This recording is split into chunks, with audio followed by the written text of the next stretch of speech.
ब्रह्मचर्य के बिना जीवन मृत है, मृत जीवन। ब्रह्मचर्य अमृत है। ब्रह्मचर्य, यह वर्ड सुनते ही आपके मन में क्या आया? साधु, पुराना जमाना, कोई काम का नहीं। रुकिए, क्योंकि 2023 में जर्नल ऑफ पिनियल रिसर्च ने प्रूव किया जो लोग क्रॉनिकल एनर्जी वेस्ट करते हैं उनके ब्रेन का वो हिस्सा लिटरली स्टोन में बनने लगता है। 17 साल की उम्र तक उस ग्लैंड का 40% ऑलरेडी कैल्सिफाइड हो चुका होता है, डेड, परमानेंटली डैमेज। वही ग्लैंड जिसे डेकार्ट 17वीं शताब्दी में सबसे बड़े फिलोसोफर ने सीट ऑफ द सोल यानी आत्मा का निवास कहा था, और जिसे हमारे ऋषियों ने हजारों साल पहले तीसरी आंख कहा था। यह रिलीजन नहीं है, यह न्यूरो साइंस है। और अगर आप यह वीडियो बंद कर दें तो यह प्रोसेस कंटिन्यू रहेगी, लेकिन अगले 10 मिनट रुकें तो वो एग्जैक्ट मैकेनिज्म खुलेगा जो साइंस और स्पिरिचुअलिटी दोनों एग्री करते हैं, स्टेप बाय स्टेप। पहले एक जरूरी बात क्लियर करते हैं, ब्रह्मचर्य को लोग स्टूडेंट या साधुओं को सब्जेक्ट मानते हैं। यह सबसे बड़ी गलतफहमी है। यह एक यूनिवर्सल प्रिंसिपल है। 22 साल के नौजवान के लिए भी उतना ही रिलेवेंट है जितना 45 साल के गृहस्थ के लिए। हमारे पूर्वजों ने गृहस्थ आश्रम में भी इस ऊर्जा को कंजर्व और ट्रांसम्यूट किया था, और शायद इसीलिए हम गाते हैं, विषय विकार मिटाओ पाप हरो देवा। यह सिर्फ एक डिवोशनल लाइन नहीं है, इसके पीछे एक बेहद गहरी साइंटिफिक ट्रुथ है। आज वही ट्रुथ खोलेंगे, तो शुरू करते हैं। साइंस और स्पिरिचुअलिटी की पहली मुलाकात से। आपके ब्रेन के सेंटर में हाइपोथैलेमस के ऊपर एक मटर के दाने जितनी छोटी सी ग्लैंड है, पिनियल ग्लैंड। 1637 में डेकार्ट ने लिखा था कि यही एकमात्र अनडिवाइडेड ब्रेन स्ट्रक्चर है, बाकी सब 2 हिस्से में बटे हैं, और इसे उन्होंने सोल और बॉडी के बीच का कम्युनिकेशन पॉइंट कहा। मॉडर्न न्यूरोसाइंस इसे और इंटरेस्टिंग बनाती है।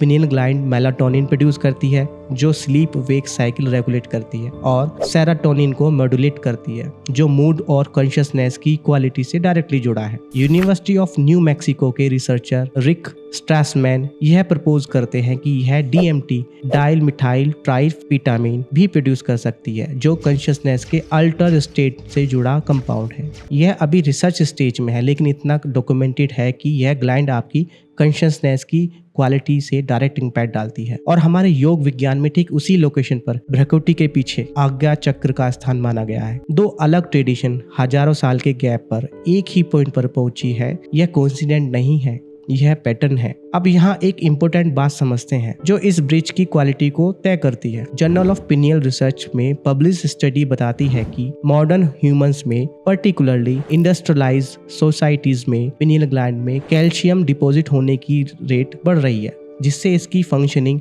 डिटेरियोरेट होती है। इसके कारणों में fluoride exposure, electromagnetic pollution and chronic stress शामिल है। लेकिन एक और फैक्टर जो ओपनली डिस्कस नहीं हुआ, क्रोनिक सेक्सुअल ओवर स्टिमुलेशन का नर्वस सिस्टम पर इफेक्ट। जब बॉडी बार बार इंस्टेंस स्टिमुलेशन के साइकिल में जाती है तो कार्टिसोल और एड्रेनल की क्रोनिक रिलीज होती है, और यही chronic stress hormone pineal gland की सेंसिटिविटी कम करते हैं। यानी वो ब्रिज जो आत्मा और शरीर के बीच है आपकी लाइफ स्टाइल चॉइस से डायरेक्टली इम्पैक्ट होता है। अब उस ऊर्जा की बात जो उस पूरे सिस्टम में सबसे क्रूशियल है। Frontier in cell and development biology के रिसर्च पेपर्स बताते हैं कि वाइटल फ्लूइड में ATP एडेनोसाइन ट्राइफॉस्फेट की कंसंट्रेशन बाकी बॉडी फ्लूइड से एक्सपेशनली हाई होती है। ATP आपकी सेल की एनर्जी करेंसी है। इसके साथ जिंक होता है जो ब्रेन फंक्शन, इम्यून सिस्टम और टेस्टोस्टेरोन प्रोडक्शन के लिए क्रिटिकल है, और कैल्शियम, मैग्नीशियम, फ्रक्टोज जो नर्वस सिस्टम को डायरेक्टली सपोर्ट करते हैं। जब यह ऊर्जा बार बार और अनकॉन्शियसली बाहर जाती है तो सेंट्रल नर्वस सिस्टम जो आपके पूरे एग्जिस्टेंस का कंट्रोल पावर है वो डिप्लीट होता है। रिजल्ट होता है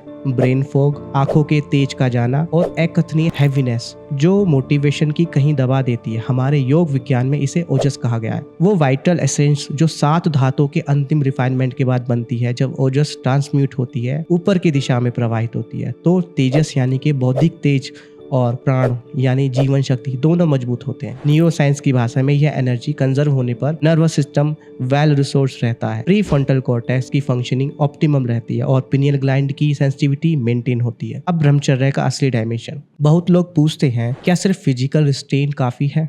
नहीं। महर्षि पतंजलि ने योग सूत्र 2.38 में कहा, ब्रह्मचर्य प्रतिष्ठायाम वीर लाभ। यहाँ शब्द प्रतिष्ठा का मतलब है एस्टेब्लिशमेंट, स्थिरता। यानी ब्रह्मचर्य को परफॉर्म नहीं करना, उसमें स्टेबलिश्ड होना है। यह तभी होता है जब मन, वचन, कर्म तीनों एक डायरेक्शन में हो। साइकोलॉजी में एक कॉन्सेप्ट है थॉट, एक्शन, फ्यूजन। जब मन बार बार किसी विचार की दिशा में जाता है तो ब्रेन उसे एक्चुअल एक्शन की तरह प्रोसेस करता है। डोपामाइन सिस्टम वैसे ही रेस्पॉन्ड करता है। प्रीफ्रंटल कॉर्टेक्स, विल पावर का सेंटर, वीकन होने लगती है। भगवद गीता के दूसरे अध्याय में परमात्मा ने कहा, ध्यायतो विषयान् पुष संगेतेषु पजायते। विषयों को बार बार चिंतन करने से ही आसक्ति पैदा होती है, जो क्रमशः बुद्धि नाश की ओर ले जाती है। 5000 साल पहले की यह साइकोलॉजी इंसाइट आज न्यूरोसाइंस कंफर्म कर रही है। तो जब हम गाते हैं विषय विकार मिटाओ पाप हरो देवा, तो इसमें एक प्रोफाउंड साइकोलॉजिकल ट्रूथ है। इन विकारों को केवल विल पावर से नहीं जीता जा सकता। साइकोलॉजी में इसे आयरोनिक प्रोसेस थ्योरी कहते हैं।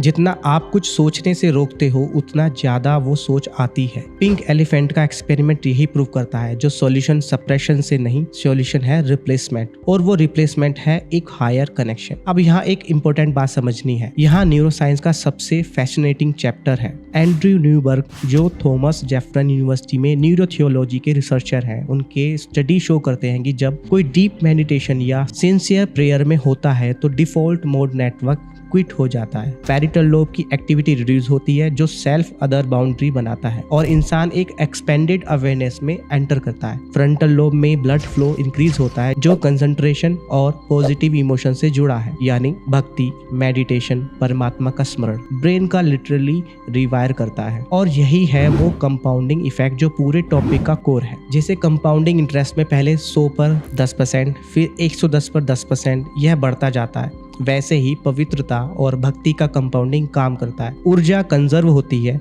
पिनियन ग्लैंड सेंसिटिव होती है, मेडिटेशन गहरी होती है, ज्यादा पवित्रता आती है, पिनियन ग्लैंड और रिफाइन होती है। यह एक अपवर्ड स्पाइरल है, जिसे ग्रंथों ने साधना की पक्ता कहा है और न्यूरोसाइंस ने न्यूरोप्लास्टिसिटी। इतिहास से एक कॉन्क्रीट एग्जाम्पल, आदि शंकराचार्य 8वीं सदी में केवल 32 वर्ष दिए, लेकिन उस कम समय में पूरे देश में 4 मठ स्थापित किए, अद्वैत वेदांत का दर्शन प्रतिष्ठित किया, और जो इंटेलेक्चुअल और स्पिरिचुअल आउटपुट था वो आज भी अद्वितीय है। और उनके दर्शन की पहली शर्त थी मन, वचन, कर्म की शुद्धि। क्या यह उस ऊर्जा के ट्रांसम्यूटेशन का रिजल्ट था? यह इंटरप्रिटेशन है, लेकिन तर्क संगत है। भगवद गीता के 16वें अध्याय के 21वें श्लोक में कहा गया है, त्रिविधम नरक स्वेदम द्वारम नाशन मामतम काम क्रोध तथा लोभ। काम, क्रोध, लोभ, ये 3 आत्मा के नाश के द्वार हैं। आत्मा का नाश लिटरली नहीं होता, आत्मा अविनाशी है। इसका एक्चुअल मीनिंग है आत्मा की क्लैरिटी का नाश, उसकी शक्ति का नाश। न्यूरोसाइंस में इसे chronic sympathetic nervous system activation कहते हैं। जब आप क्रॉनिकली